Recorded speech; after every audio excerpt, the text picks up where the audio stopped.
नमस्कार सर्वांना, स्वागत आहे तुम्हा सर्वांचं आपल्या ॲक्टिव्ह करिश्मा यूट्यूब चॅनलमध्ये। बघा, काँग्रेसचे ज्येष्ठ नेते आणि खासदार दिग्विजय सिंह यांनी खूप मोठी घोषणा केलेली आहे। त्यांनी अंगणवाडी संदर्भात बघा, अंगणवाडी कर्मचाऱ्यांसाठी अंगणवाडी कर्मचारी कल्याण मंडळाची स्थापना करण्याची शिफारस केलेली आहे आणि शिफारस करूनच फक्त ते थांबले नाही, तर त्यांनी अंगणवाडी सेविका व मदतनीस यांचं मानधन दुप्पट करण्याची सुद्धा मागणी केली आहे। तर त्याच्या संदर्भात सर्व अपडेट आपण या व्हिडिओच्या माध्यमातून पाहणार आहोत। व्हिडिओ शेवटपर्यंत पहा आणि आपल्या ॲक्टिव्ह करिश्मा या यूट्यूब चॅनलवर जर नवीन असाल तर आज आपल्या चॅनलला सबस्क्राईब करा, जेणेकरून येणाऱ्या अंगणवाडीच्या नवनवीन अपडेट्स सर्वात प्रथम तुम्हाला पाहता येतील। तर बघा, संसदीय स्थायी समितीच्या अहवालात अंगणवाडी कर्मचाऱ्यांची कल्याण मंडळाची स्थापना करण्याची शिफारस, तसेच बघा मानधन दुप्पट करण्याची सुद्धा शिफारस करण्यात आलेली आहे। आणि काँग्रेसचे ज्येष्ठ नेते बघा, काँग्रेसचे ज्येष्ठ खासदार दिग्विजय सिंह यांनी घोषणा केलेली आहे की संसदीय स्थायी समितीने अंगणवाडी कर्मचाऱ्यांचे मानधन दुप्पट करण्यासाठी आणि कल्याणकारी मंडळ तयार करण्यासाठी शिफारसींना मान्यता दिली आहे।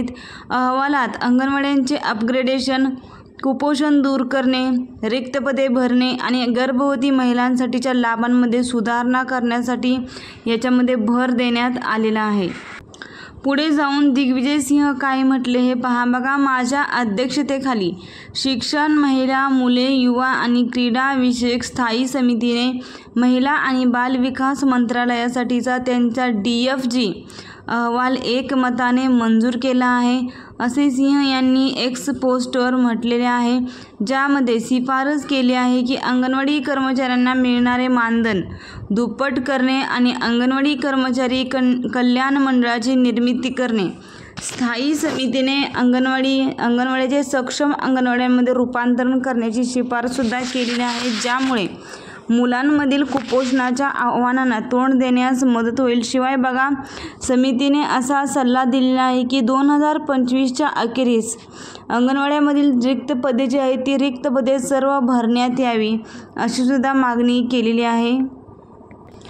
आणि सर्व अंगणवाड्यांचे सक्षम अंगणवाड्यांमध्ये आणि पाळणा घरांमध्ये अपग्रेड करून 6 महिने ते 6 वर्ष वयोगटातील सर्वच मुलांसाठी बालसंगोपन सुविधा उपलब्ध करून द्याव्यात। तसेच बघा, 2025च्या अखेरीस ज्या आपल्या अंगणवाडीमधील 2,13,000 जी कर्मचारी आहेत ती कर्मचारी पूर्णपणे भरण्यात यावी, अशी सुद्धा मागणी करण्यात आलेली आहे।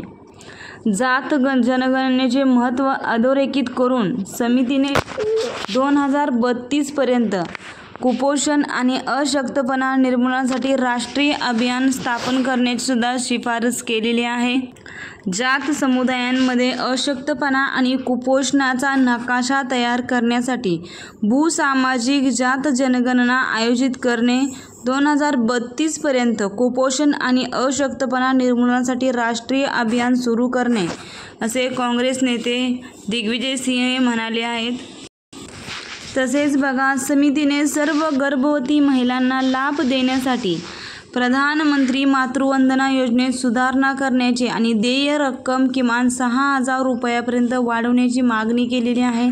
राष्ट्रीय अन्न सुरक्षा कायदा 2013च्या अनुषंगाने सर्व गर्भवती महिलांना लाभ देण्यासाठी आणि देय रक्कम 5,000 वरून किमान 6,000 पर्यंत वाढवण्यासाठी प्रधानमंत्री मातृवंदना योजनेत सुधारणा करण्याची मागणी केली, असे सिंह यांनी म्हटले आहे।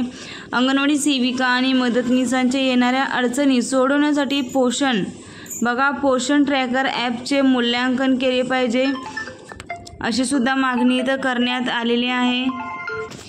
तसेच बघा, मणिपूरमधील अंतर्गत विस्थापित महिला आणि मुलांसाठी विशेष समिती स्थापन करण्याची शिफारस करून समितीने असे सुचवले आहे की राष्ट्रीय महिला आयोग NCW ने ईशान्य राज्यातील कायदा आणि सुव्यवस्थेशी संबंधित मुद्द्यांवर पाठपुरावा करावा।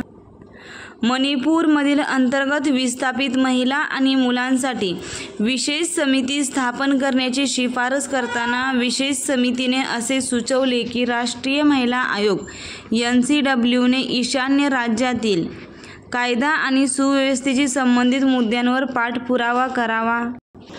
स्थायी समितीच्या अहवालात मुलांच्या कल्याणकारी संबंधित सर्व कायदे, धोरणे आणि भागधारकांमध्ये समेट घडवून आणण्यासाठी मुलांसाठी एक व्यापक राष्ट्रीय चौकट तयार करण्यासुद्धा समितीने सुचवलेले आहे. तर बघा, अजूनपर्यंत याच्या संदर्भात कोणताही शिक्कामोर्तब झालेलं नाही. फक्त अंगणवाडी कर्मचाऱ्यांचे मानधन दुप्पट करण्याची आणि अंगणवाडी कर्मचारी कल्याण मंडळ स्थापन करण्याची शिफारस करण्यात आलेली आहे. आणि काँग्रेसचे ज्येष्ठ नेते आणि खासदार दिग्विजय सिंह यांनी बुधवारी सांगितले की त्यांच्या नेतृत्वाखाली शिक्षण, महिला आणि बालकांवरील संसदीय स्थायी समितीने जो आपल्यासाठी अहवाल मंजूर केलेला आहे, ज्यामध्ये त्यांनी मानधन दुप्पट करण्याची आणि कल्याणकारी मंडळ स्थापन करण्याचा निर्णय घेण्यात आलेला आहे. त्याच्यावर अजून एक बैठक होणार आहे, नंतरच त्याच्यावर शिक्कामोर्तब होणार आहे. अजूनपर्यंत याच्यासाठी पक्का निर्णय झालेला नाही.